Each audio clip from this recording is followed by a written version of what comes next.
안녕하세요. 진리에 헌신한 교회 잡다한 기독교 지식 TV입니다. 오늘은 고대 이스라엘 역사이자 하나님의 역사인 구약 성경에 대해 간단히 말씀드릴게요. 여러분들은 구약 성경 하면 무엇을 먼저 떠올리십니까? 뭐처럼 보이시나요? 네, 노아의 홍수죠. 그리고 이것은요, 모세의 기적이라고 하는 홍해가 갈라지는 사건입니다. 이건요, 창을 들고 있는 거인 병사와 뭘 돌리고 있네요. 조그만 아이가. 네, 다윗과 골리앗이죠. 뭐처럼 보이시나요? 저 위에 임금처럼 보이는 사람이 있고 밑에 어떤 사람이 칼을 들고 아기를 죽이려고 하나요? 그리고 밑에 있는 한 여인이 죽이지 말라고 하는 장면처럼 보입니다. 솔로몬의 지혜로운 판결입니다. 구약 성경은 총 39권으로 이루어져 있으며 우리가 늘 보고 있는 구약 성경은 율법서라고 하는 창세기, 출애굽기, 레위기, 민수기, 신명기, 역사서라고 하는 여호수아, 사사기, 룻기, 사무엘 상하, 열왕기 상하, 역대 상하, 에스라, 느헤미야, 에스더, 시가서라고 하는 욥기, 시편, 잠언, 전도서, 아가서, 그리고 대예언서와 소예언서로 분류되는 예언서가 있습니다. 여기서 대예언서, 소예언서는 큰 사람, 작은 사람으로 나누어지는 게 아니라 내용이 긴 예언서를 대예언서라고요. 내용이 짧은 것을 소예언서로 부릅니다.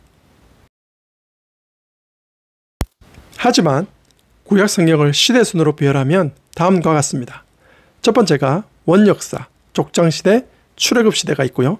두 번째가 가나안 정복과 사사시대, 세 번째가 왕정시대, 네 번째가 바벨론과 페르시아 시대로 크게 나눌 수 있습니다. 각각의 성경은 보시는 바와 같습니다. 그리고 시가서 중에서 시편은 1000년에 걸쳐 기록되었지만 주로 다윗의 기록이므로 사무엘 상하와 함께 보시면 되고요. 잠언, 아가, 전도서는 솔로몬이 쓴 책으로 열왕기상 1장부터 11장까지 함께 읽으시면 됩니다. 욥기는 족장시대인 아브라함, 이삭, 야곱이 살던 어느 곳에서 벌어진 이야기입니다. 하지만 이것은 시가서로 묶여 있습니다. 나머지 예언서는 왕정시대와 바벨론, 페르시아 시대의 선지자들의 이야기를 나누고 있습니다. 자, 알기 쉽게 한번 연도별로 보여드릴게요. 우선 BC 2000년경을 족장시대라고 합니다. 주요 등장인물은 아브라함, 이삭, 야곱이 있습니다. 그리고 BC 1446년경을 출애굽시대라고 부르고요. 이때 주요 등장인물은 당연 모세가 있습니다. BC 1350년에서 1050년까지를 사사시대라고 합니다. 여호수아, 기드온, 삼손 등이 등장합니다. BC 1050년부터 931년도까지를 통일왕국시대라고 합니다. 사울, 다윗, 솔로몬 왕이 등장하죠. 참고로 사울 40년, 다윗 40년, 솔로몬 40년 동안 통치했으니 통일왕국시대는 총 120년 동안만 이어졌습니다. 그러다가 BC 931년도에 북이스라엘과 남유다로 쪼개지는 분열왕국시대가 도래합니다. BC 722년도에 북이스라엘이 아수르 제국에 의해 멸망되고 BC 586년도에 남유다가 바벨론 제국에 의해 멸망이 되죠. 이후 남유다 민족이 바벨론 제국에 의해 포로로 잡혀가는 포로 시대가 도래합니다. 페르시아 제국 시대에는 포로로 잡혀간 이스라엘 민족이 고향 땅으로 돌아가는 귀한 시대가 나타납니다. 구약 성경을 세부적으로 말씀해 드릴게요. 맨 처음 창세기가 나오고요. 그 다음에는 출애굽기, 레위기, 민수기, 신명기가 나옵니다. 이 5권을 율법서 또는 모세의 오경이라고 부릅니다. 창세기는 천지 창조에 대한 이야기가 있는 원역사, 아브라함, 이삭, 야곱의 이야기가 나오는 족장사, 그리고 정말로 드라마틱한 이야기죠. 요셉 이야기를 통해 어떻게 이스라엘 민족이 성장해 가는지를 보여줍니다. 그 다음은 이집트의 노예로 있던 이스라엘 민족이 어떻게 나왔는지를 보여주는 출애굽기. 출애굽기 이후에 하나님의 백성으로서 어떻게 거룩한 삶을 살아야 하는지를 보여주는 레위기. 출애굽을 한 1세대 사람들은 죽고 2세대 사람들이 광야 40년 동안 훈련되어 가는 과정을 그린 민수기. 마지막으로 모세가 죽기 전 이스라엘 민족에게 당부한 내용이 들어있는 신명기로 끝을 맺습니다. 그럼 한번 자세하게 이야기를 해드릴게요. 창세기입니다. 창세기 1장부터 11장까지를 원역사라고 부릅니다. 하나님께서 6일 동안 천지를 창조하시고 마지막 6째 날에 인간을 창조하게 됩니다. 하지만 인간이 하나님의 말씀에 불순종하여 범죄를 저지르죠. 이후에 형 가인이 동생 아벨을 죽이는 인간의 타락성을 보여주고 인간이 어떻게 하나님과 멀어져 죄중에 있는지를 나타내고 있습니다. 이후에 하나님께서 인간을 창조하신 것을 후회하시면서 이 지구상에 홍수를 일으키십니다.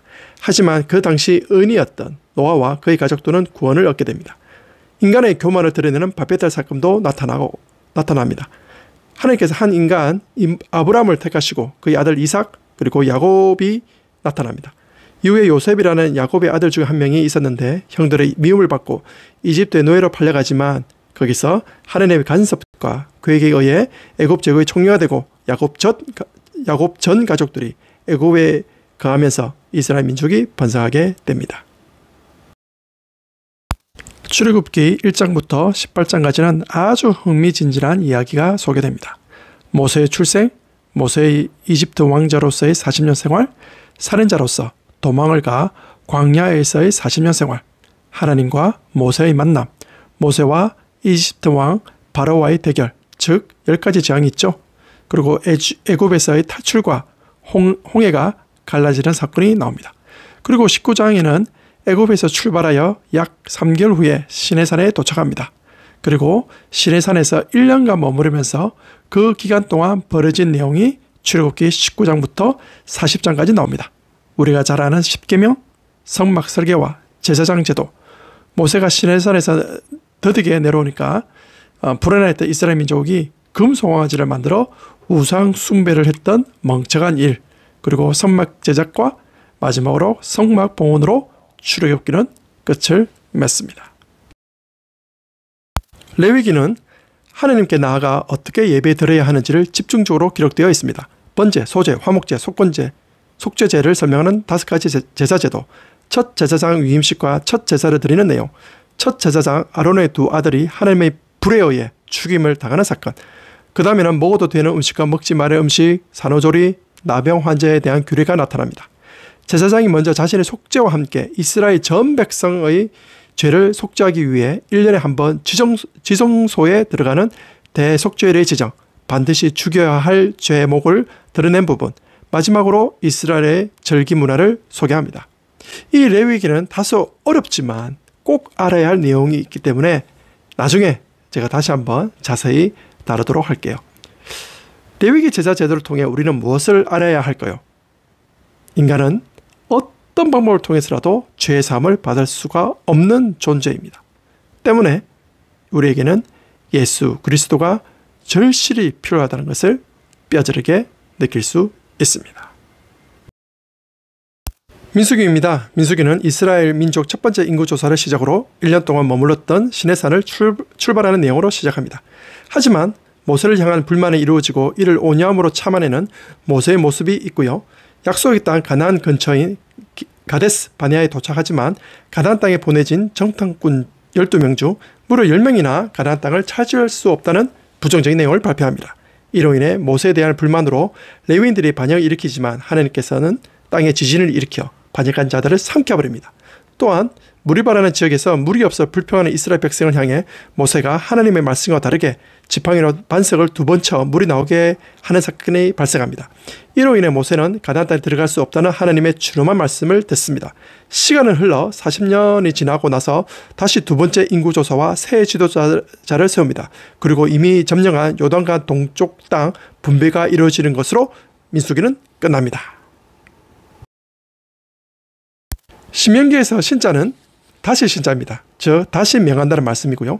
출애굽 이후 40년이 흘러 가나안 땅에 가기 전 출애굽 이후 태어난 2세대들에게 하나님의 말씀을 다시 전하는 내용의 책입니다. 처음에는 역사 특강부터 시작합니다. 그리고 이스라엘아 들으라 라고 하면서 하나님의 크신 사랑을 설파합니다. 그 다음에는 가나안 땅에서 구체적으로 어떻게 살 것인가에 관한 가르침이 기록되어 있습니다. 다음으로 가나안 땅에 들어가서 가장 먼저 해야 할 일, 즉 율법을 기록하고 예배를 드리는 일입니다. 마지막으로 모세의 후계자인 여호수아를 격려하고 이스라엘이 행할 율법을 다시금 강조합니다. 이어지는 모세의 노래는 이스라엘의 역사를 요약한 내용으로 끝을 맺습니다. 구약성경 세부 설명 두 번째입니다. 여호수아, 사사기, 룻기에 대해 말씀드려 볼게요. 여호수아는 가나안 약속의 땅 가나안에 입성하여 그 이후에 이루어진 이야기를 다루고 있습니다. 사사기는 평시에는 최고 재판관이지만 전쟁 시에는 이스라엘 민족을 위해 최전선에서 싸우는 여러 명의 사사 이야기를 보여주고 있습니다. 그리고 룻기는 어떻게 한 이방 여인이 믿음의 족보에 들어갈 수 있었는지를 말해주고 있는 책입니다. 자, 그럼 한번 자세하게 이야기해 볼게요. 여호수아서입니다. 1장을 보면 하나님께서 여호수아에게 강하고 담대하라고 말씀하시면서 여호수아가 어디로 가든지 함께 하시겠다고 약속합니다. 그리고 광야 40년 동안 성장한 이스라엘 백성들이 여호수아에게 당신이 명령한 모든 것을 행하겠다고 다짐합니다. 정말로 멋진 장면이 아닐 수 없죠. 그리고 여리고성을 정탐하는 이야기, 요단강을 홍해처럼 건너는 사건, 5년간 가나안 정복 이야기, 가나안 땅 분배와 갈렙의 선택이 나옵니다. 특히 갈렙은 나이 많은 노인이었지만 아직 정복되지 않은 땅을 분배받아 그 땅을 정복하고 본인과 후손들의 땅이 됩니다. 그 유명한 이 산지를 내게 주소서라고 언급되는 장면이 여기에 속합니다. 마지막으로 여호수아가 죽기 전 이스라엘 백성에게 당부하는 글로 끝을 맺습니다. 여호수아의 당부글 중의 핵심은 이것입니다. 스스로 조심하여 너희의 하나님 여호와를 사랑하라. 사사기입니다. 약 350년에 걸친 사사시대는 참으로 암울한 시대입니다. 가나안 땅에 있는 이방 족속들을 다 쫓아내지 못했습니다. 그리고 여호수아와 함께 하나님을 섬겼던 많은 사람들이 죽고 나서 그 다음 세대들은 여호와 하나님을 알지 못하게 되어버립니다. 또한 이방 풍습을 따르고 우상 숭배를 저지르게 되죠. 이로 인해 하나님의 진노로 이방 족속의 학대와 억압을 받게 됩니다. 하지만 이스라엘을 향한 하나님의 사랑은 넓고 깊어서 괴로워서 울부짖으며 하나님을 다시 찾는 그들에게 하나님께서는 사사를 보내어 구원하게 됩니다. 특히 기드온과 300용사를 통해 하나님의 위대하심을 드러내고요. 하지만 사사 중에는 기대에 못 미치는 사람들도 나타납니다. 특히 삼손이라는 사사를 통해 하나님의 기대에 못 미치는 행동을 보여주는 사건도 있었습니다. 그리고 사사시대의 사회상을 보여주는 몇 가지 예화가 등장하면서 자기 소견에 옳은 대로 행하는 그 당시의 시대상을 보여줍니다. 룻기는 사사시대에 살았던 여인 루스의 이야기입니다.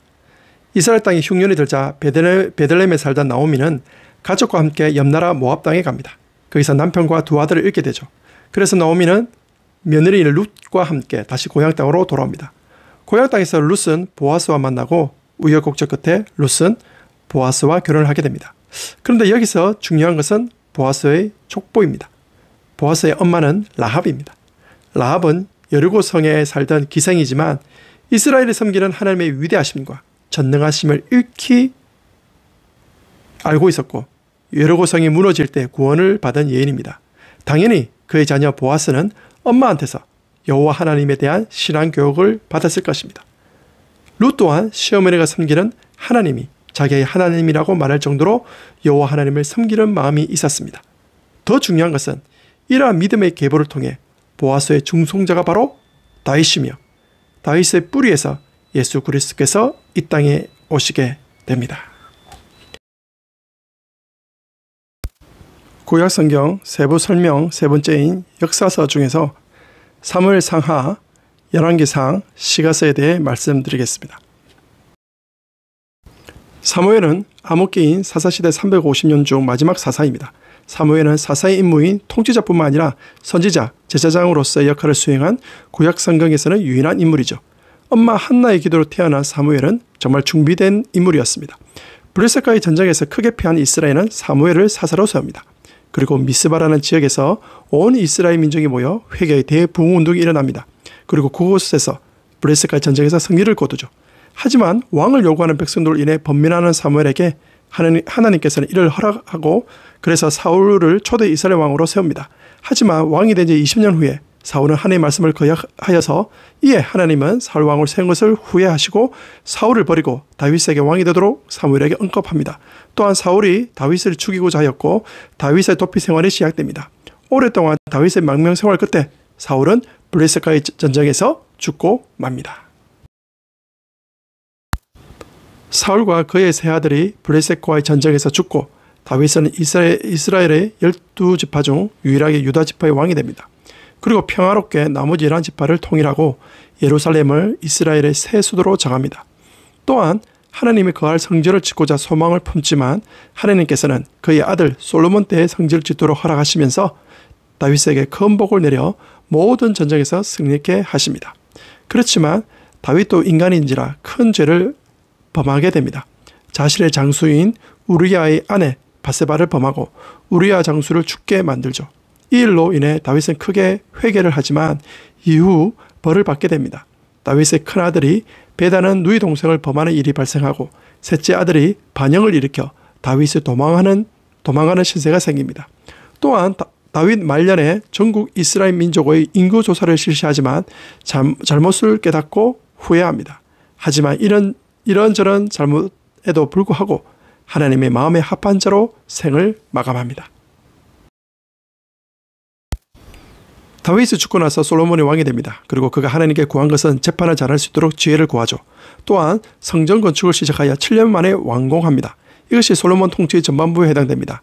시가서인 잠언은 지혜서로서 솔로몬이 전하는 지혜의 핵심은 하나님 경외였습니다. 아가서는 솔로몬이 술라미 여인을 향한 사랑 이야기입니다. 하나님의 인간을 향한 사랑, 예수 그리스도의 십자가 사랑을 생각하면서 아가서를 읽으면 좋겠습니다. 솔로몬의 통치 후반기는 참으로 안타깝게 그지없습니다. 국제 정세의 안정을 위해 이방 나라와 정략 결혼으로 1천여 명의 후궁을 두고 사치스러운 궁전을 짓습니다. 또한 이방 여인들이 가지고 온 수많은 우상들의 신전을 세웁니다. 그로 인해 솔로몬의 말년에 이 모든 것이 헛되다고 깨닫는 책이 바로 전도서입니다. 욥기는 족장시대 이야기지만 시가서에 포함되어 있고 시편은 하나님께 찬양과 경배를 드리기 위해 쓰인 기도서이자 찬양의 책입니다. 150편 중 무려 73편을 다윗이 쓸 정도로 다윗이 얼마나 하나님께 기도하고 찬양했는지를 알 수 있습니다. 구약성경 세부 설명 네 번째 시간입니다. 솔로몬 왕이 죽고 그의 아들이 왕이 되지만 아버지 솔로몬의 불신앙과 패단을 답습하여 결국 이스라엘 민족은 북이스라엘과 남유다로 분열되는 장면이 열왕기상 11장부터 나옵니다. 특히 북이스라엘 오므리 왕조의 아합 왕 때에 선지자 엘리야가 활동을 했는데 그 유명한 갈멜산 대결이 흥미진진합니다. 엘리야를 이은 엘리사도 그 시대를 향한 하나님의 준엄한 심판을 전하였습니다. 북이스라엘 오므리 왕조가 패하고 예후 왕조가 들어서면서 바알 선지자들을 처단하지만 우상숭배인 금송아지는 그대로 둡니다. 이때 남유다는 요아스 왕의 통치 기간 동안 신앙 부흥 운동이 일어납니다. 이 모든 시기에 활동한 예언자가 바로 아모스, 호세아, 요나입니다. 아모스는 북이스라엘 사회 기득권층에게 정의를 바로 세우지 못하고 가난한 자들을 억압하는 사실에 대해 강하게 지적합니다.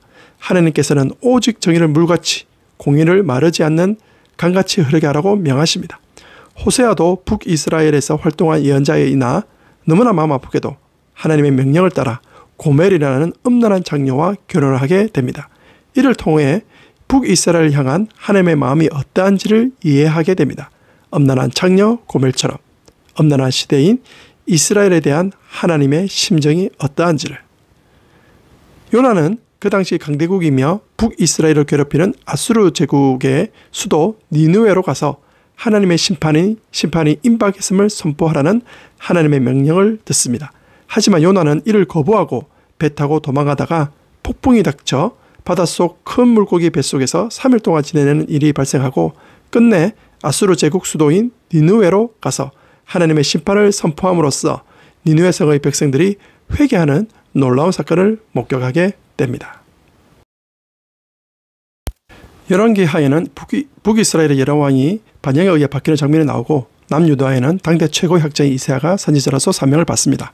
남유다와 아하스 시대에 북이스라엘이 아람과 동맹하여 남유다로 쳐들어올 때 아하스 왕은 이사야 선지자의 말을 거부하고 그 당시 최고 강대국이었던 아수르 제국에게 도움을 청합니다. 이로 인해 아수르는 북이스라엘과 아람을 정복하고 남유다에게 엄청난 조공을 요구하죠. 열왕기하 18장에는 북이스라엘이 끝내 아수르에 의해 멸망당하고 역사의 자취를 감추게 됩니다. 히스기야가 남유다 왕이 되고 대대적인 종교개혁을 실행합니다. 그리고 남유다로 쳐들어온 아수르 제국에게는 처음에는 애국과 동맹을 맺으려 했으나 이사의 충고를 받아들여 하나님께 나가 기도드리는 장면이 나옵니다. 이로 인해 아수르가 대패함으로써 바벨론에 의해 멸망을 당합니다. 이사야 선지자는 세계를 경영하는 분은 오직 하나님을 강조하고 하나님께만 의지할 것을 청명합니다. 또한 오실 예수 그리스도에 대해 가장 많이 예언한 선지자입니다. 미가 선지자는 남유다에서 사회 정의를 외쳤던 선지자입니다. 부패한 사회 지도층과 종교 지도자들을 날카롭게 비판하고 회개를 촉구했습니다. 또한 예수 그리스도께서 베들레헴에 태어날 것을 예언합니다. 히스기야 이후 므낫세가 왕이 되었으나 그는 아버지와 정반대로 나라 곳곳에 우상을 만들고 이방신을 섬깁니다. 요시아가 왕이 되고 1차, 2차 종교개혁을 단행하여 우상 대청소를 하고 율법책을 유다 백성에게 읽히게 하며 모든 계명과 법도와 윤리를 지키게 하였습니다. 요시아 시대에 활동했던 스바냐 선지자는 하나님의 심판, 징계를 선포합니다. 또한 주변 나라에 대한 벌을 선고하기도 하였습니다. 하박국 선지자는 유다 민족의 죄악을 위해 바벨론을 사용하시는 하나님을 이해하지 못했습니다. 왜 악인이 잘 되는가? 왜 의인은 악인에 의해 고난을 당하는가에 대한 질문을 하나님께 던졌습니다. 예, 하나님께서는 악인의 형통과 의인의 고통은 그칠 것이며 의인은 오로지 믿음으로 말미암아 살 것임을 말씀하십니다. 나훔 선지자는 아수르 제국 수도인 니느웨 성에 대한 심판 선언입니다. 악인들을 심판하는 하나님의 공의론과 고난당하는 백성을 구원하시는 하나님의 사랑이 담겨 있습니다. 요엘 선지자는 임박한 환난과 회개를 촉구합니다. 하나님의 극심한 재앙이 내리지만 만약 금식하고 회개하면 이 재앙은 돌이켜진다고 언급합니다. 남유다 요시야 왕의 종교개혁이 진행될 때 하나님의 부르심을 받은 선지자가 예레미야입니다. 요시야가 죽자 유다 나라는 다시 우상을 숭배하게 됩니다. 이때 하나님의 심판을 선포한 선지자가 예레미야입니다. 예레미야는 바벨론 제국에 항복해야 한다고 외칩니다. 그리고 하나님의 때를 기다려야 한다고 선포합니다. 하지만 그 당시 유다 왕이었던 시드기야는 이를 거부하죠. 그래서 바벨론 느부갓네살이 남유다를 정복하고 시드기야의 두 아들을 죽이고 그 자신은 두 눈이 뽑힌 채 바벨론 포로로 끌려갑니다. 한편 예레미야는 포로로 끌려간 동포들에게 바벨론 땅에서 뿌리를 내리고 그곳에서 살면서 하나님의 뜻을 발견하라고 편지를 보냅니다. 이 편지를 다니엘이 읽고 바벨론에서의 훈련의 시간을 달게 받고 하나님의 때를 기다리는 결과를 가져옵니다. 예레미야 애가는 BC 586년 바벨론 제국에 의해 초토화된 예루살렘을 보면서 부른 슬픈 노래입니다. 하지만 그 와중에서도 예레미야는 하나님의 긍휼과 자비하심에 소망을 둡니다. 현재의 상황은 하나님의 본심이 아님을 깨달았기 때문입니다. 오바댜는 에돔 땅에 대한 하나님의 심판을 외친 선지자였습니다. 야곱의 후손들은 이스라엘이 되고 야곱의 형 에서의 후손들이 에돔이 됩니다. 하지만 바벨론이 유다 땅을 침공했을 때 도왔던 나라가 에돔입니다. 먼 조상 때에는 형제지만 지금은 멸망한 나라인 이스라엘을 향해 즐거워하는 에돔 나라를 볼 수 있습니다. 이에 대해 오바댜는 에돔에 향한 하나님의 심판을 선언합니다. 역대기는 에스라라는 학자가 쓴 책으로 추정합니다. 남왕국 유다 역사를 중심으로 초대왕 사울부터 마지막 시드기야까지 기록하였습니다. 이스라엘에서 가장 풍요롭고 안정적인 시대인 다윗과 솔로몬 그리고 히스기야와 요시야를 중요하게 다룹니다. 또한 제사장과 레위인들의 역할을 올바르게 수행될 때 이스라엘이 큰 복을 받았음을 강조합니다. 역대상은 구전까지 아담부터 바벨론 포로 귀환까지의 족보이며 특히 유다, 레위, 베냐민 지파의 족보를 강조합니다. 다윗의 통치 내용을 중요하게 다루면서 다윗 왕조 정통성을 드러내었습니다. 후반부에는 법궤, 레위 지파 찬양대 이야기가 나오는데 이는 포로 귀환 이후 70년 포로 생활을 정리하고 새로운 출발을 하려 함이 담겨 있습니다.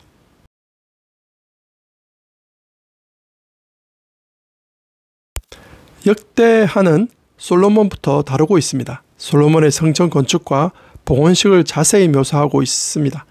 솔로몬부터 마지막 왕까지 다루고 있지만 열왕기서와 동일하다 보시면 됩니다. 성전과 제사 중심으로 왕들의 업적을 기록하였고 마지막 부분에는 유대인의 귀환과 성전 재건을 허락한 페르시아 왕 고레스의 조서에 대한 기록으로 끝을 맺습니다. 구약성경 세부 설명 5번째는 바벨론 포로 시대와 페르시아 귀환 시대를 다루게 됩니다. 에스겔 선지자는 남유다가 바벨론 포로로 끌려온 지 5년째 되는 해에 하나님의 부르심을 받습니다. 하나님은 에스겔에게 왜 이스라엘 민족이 포로로 끌려왔는지 설명하고 위로하며 격려하라고 말씀하십니다. 유다 민족이 포로로 끌려온 이유는 바로 그들의 죄악 때문입니다. 이스라엘 민족이 벌을 받는 것은 그들의 조상 때문이 아니라 현재 그들의 죄악 때문임을 강조합니다. 또한 하나님은 이스라엘 주변의 이방 땅에 대해서도 심판 선언을 하십니다. 암몬과 모압, 에돔과 블레셋 그리고 두로까지 하나님의 심판에서 벗어날 수 없음을 말씀하십니다. 또한 강대국 애굽에 대해서도 무려 넉 장에 걸쳐서 하나님 심판이 예언되고 있습니다. 마지막으로 하나님은 에스겔에게 마른 뼈 환상을 보여주시면서 이스라엘 민족의 회복을 보여주십니다. 그리고 파괴된 폐허로 된 예루살렘이 다시 화려하게 재건된 환상을 에스겔에게 보여주면서 포로 신세의 절망에 빠진 백성에게 구원의 회복을 외치게 합니다. 바벨론 1차 포로로 끌려간 다니엘은 하나님 앞에 뜻을 정하여 이방왕이 주는 음식과 포도주를 먹지 않았습니다. 이로 인해 하나님이 부어주시는 놀라운 지혜로 바벨론의 높은 관직을 유지하며 지혜롭고 성실하게 관직을 수행하였습니다. 또한 네 짐승 환상을 통해 바벨론 제국 이후 페르시아 제국이 다스리며 그 다음은 헬라 제국, 그 다음은 로마 제국이 이 시대를 다스릴 것을 보게 됩니다. 이후 바벨론이 페르시아 제국에 의해 멸망을 당하지만 페르시아 제국의 다리오가 왕이 되어 전국을 3명의 총리를 세워 다스리겠는데 그 중에 한 명이 바로 다니엘이었습니다. 그만큼 다니엘의 실력과 충성심이 뛰어났습니다. 그러자 다니엘의 대적자들이 시기하여 다니엘을 사자굴에 던져버리지만 하나님의 지켜주심으로 말미암아 무사하게 됩니다. 과거 예레미야가 쓴 편지를 읽은 다니엘은 회개와 간구로 하나님의 때를 기다리라며 기도하는 사람이었습니다. 다니엘 말년에 1차 귀환이 이루어졌지만 예루살렘 소식은 암담하기만 합니다. 이에 크게 낙담한 다니엘에게 하나님은 말씀하십니다. 하나님의 때가 될 때까지 기다리라. 하나님께서는 당신의 백성을 구원하고 회복할 때가 곧 이르리니 환난과 고통 속에서도 인내하라는 희망의 메시지를 전하고 계십니다. 바벨론 제국 때 포로로 잡혀온 유다 민족은 예레미야의 예언대로 포로 생활 70년 후 페르시아 제국 고레스 왕의 칙령으로 포로로 잡혀온 사람들이 본국으로 돌아가게 됩니다. 1차로 귀환한 사람들의 지도자는 총독 스룹바벨과 대제사장 여호수아였습니다. 그들은 예루살렘에 도착하여 먼저 종교적 절기를 회복합니다. 그리고 도착한 지 2년 후 성전 재건을 시도합니다. 하지만 주변 이방 나라의 방해로 성전 재건을 중단하는 사태가 발생합니다. 이때 등장한 하나님의 사람이 바로 선지자 학개와 스가랴입니다. 성전 건축이 기초만 놓인 상태로 16년째 멈춰 있었습니다. 유다 백성들은 한숨과 불평만 내뱉고 있었을 때 학개 선지자는 주변 상황만 탓하고 성전 건축의 미온적인 백성들의 잘못을 지적합니다. 또한 예루살렘 성전이 지금은 황폐하지만 이후 하나님의 영광으로 가득 차리라고 선포합니다. 하나님께서는 말씀하십니다. 내가 너희와 함께 하리라. 스가랴 선지자도 하나님 말씀을 듣고 선포하기 시작합니다. 비록 성전 건축이 외부의 방해로 잠시 지연되고 있었지만 하나님이 유다 백성이 다시 시작할 수 있도록 위로와 격려를 주신다는 겁니다. 특히 하나님께서는 스룹바벨과 여호수아에게 능력을 더입혀 주시겠다고 격려하십니다. 이로 인해 16년 동안 중단된 성전 재건의 역사가 다시 시작됩니다. 학개와 스가랴 선지자의 선포로 다시 성전 건축을 시작할 때에 고레스 왕의 문서를 발견한 다리오 왕이 성전 건축을 신속히 재개하라고 명령을 내립니다. 방해자들도 왕의 명령에 급히 달려와 도와주게 됩니다. 그리고 드디어 성전 재건의 기쁨을 만끽할 수 있었습니다. 잠시 장면이 바뀌고 페르시아 왕 아하수에로가 왕위에 올라 다스린 지 3년째 되던 해 새로운 왕후로 유대인 에스더가 선택받게 됩니다. 이때 최고 실세인 하만 장군이 페르시아 제국 내 유대인들을 말살할 정책을 펴니다. 이때 유대민족을 살린 인물이 바로 왕후 에스더였습니다. 왕이 부르지 않으면 절대로 나갈 수 없는 자리에 죽으면 죽으리라 라는 각오로 왕 앞에 나갑니다. 그리고 하만 장군의 음모를 폭로하죠. 이로 인해 하만 장군은 사형에 처해지고 에스더 왕후와 모든 유대인들은 살 수 있게 됩니다. 이를 기념하는 절기가 바로 유대인의 불임절입니다. 1차 귀환이 있은 지 약 80년 후 아닥사스다 1세 때 이스라엘 2차 귀환이 이루어지고 이때 학사 겸 제사장인 에스라가 있었습니다. 그는 이스라엘 역사에 정통하며 율법 연구에 익숙한 사람이었습니다. 또한 그는 페르시아 제국 고위직에 있었던 사람이었습니다. 하지만 그가 귀환을 결심을 한 이유는 여호와의 율례와 규례를 이스라엘 민족에게 가르치기로 결심했기 때문입니다. 그리고 3차 귀환 때 온 느헤미야와 함께 성경 통독 집회를 개최합니다. 이것이 에스라의 아름다운 사역이었습니다. 느헤미야는 페르시아 제국 아닥사스다 왕의 술관원으로서 높은 지위에 있었던 사람이었습니다. 스룹바벨에 의해 1차 귀환이 이루어지고 에스라에 의해 2차 귀환이 이루어진 지 10년이 넘었을 때 느헤미야는 늘 조국의 소식이 궁금했습니다. 그러다 어느 날 예루살렘의 피폐한 상황과 동포들의 고난의 소식을 접하게 됩니다.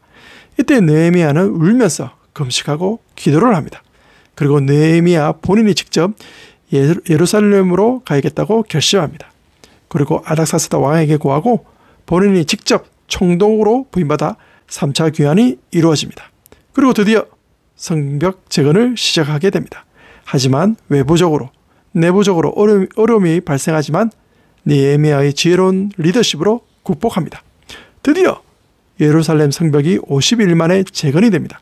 성벽 재건 낙성식으로 성경 통독 집회를 개최합니다.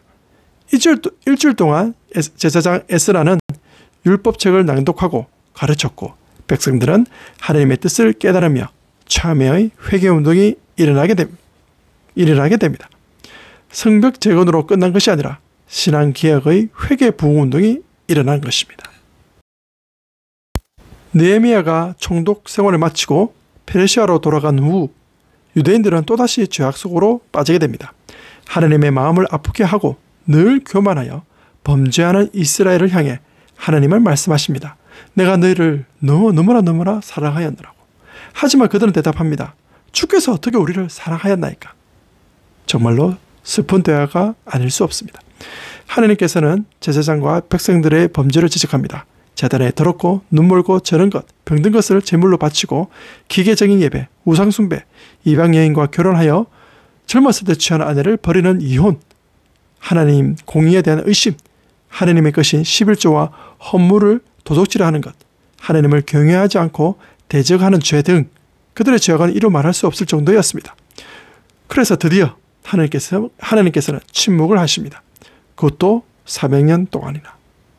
1600년 전 하나님의 사랑으로 한 사람 아브라함을 택하시고 그를 통해 큰 민족을 이루었지만 그들의 주된 사명인 제사장 나라가 되어 주변 나라에 하나님의 사랑을 전해야 했건만 그들은 스스로 타락하여 하나님의 사랑에서 벗어나 제 갈 길로 가게 됩니다. 이에 하나님은 더 큰 사랑을 준비하고자 침묵의 시간을 갖게 됩니다. 자, 이래하여 구약 성경이 끝을 맺습니다. 참으로 씁쓸한 마침입니다. 자, 지금부터 구약 성경에 대해 연도별로 간단히 말씀드리면서 마치고자 합니다. 창세기 1장부터 11장까지를 원역사라 합니다. 하나님의 천지 창조, 인간의 타락, 하나님의 홍수 심판, 구원받은 노아, 교만한 모습의 바벨탑 사건이 나옵니다. BC 2000년경 하나님께서는 아브라함을 부르시고 그를 통해 큰 민족을 이루시겠다고 약속합니다. 이후 이삭, 야곱이 출생하면서 족장시대가 시작됩니다.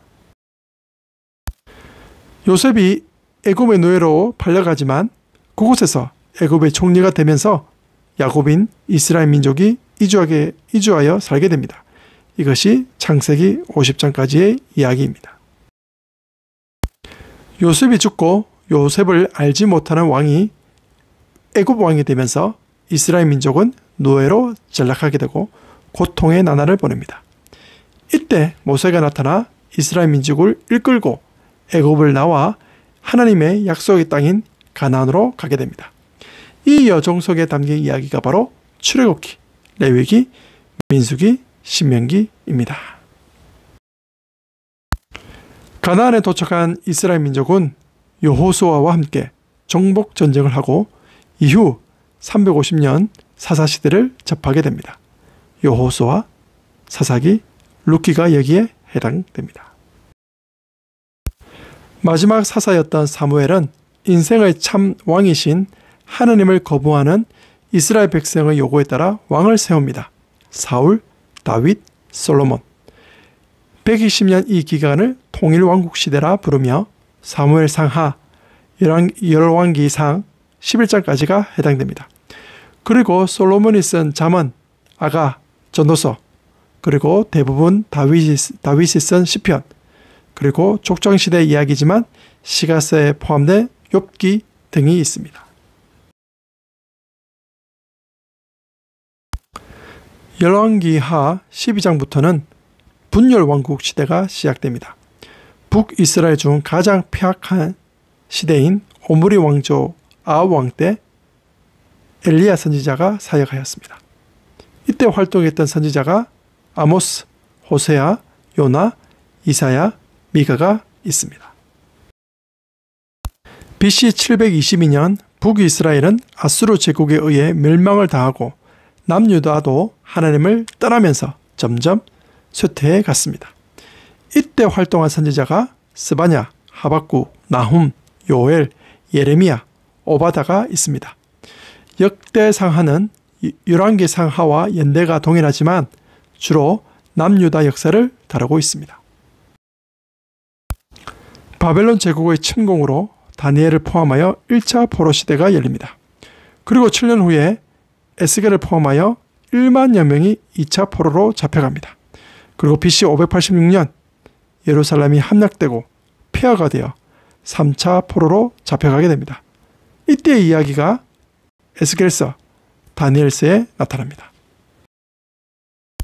하지만 1차 포로 이후 70년 만에 페르시아 제국 고레스 왕 칙령에 의해 수룹바벨을 포함하여 1차 귀환이 BC 538년도에 시작됩니다. 무너진 솔로몬 성전이 다시 제2성전으로 완공되고 에스라를 포함하여 2차 귀환이 이루어집니다.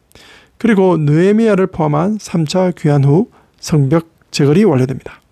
하지만 죄악에 빠져있는 이스라엘 민족에 대한 하나님의 침묵이 시작됩니다. 에스라, 학개, 스가랴, 에스더, 느헤미야, 말라기가 여기에 해당됩니다. 자, 여기까지가 구약성경의 요약입니다. 그동안 3번에 걸쳐 구약성경을 간단히 설명해 드렸습니다. 다음에는 무엇으로 찾아뵐지 기대해 주세요. 그럼 안녕.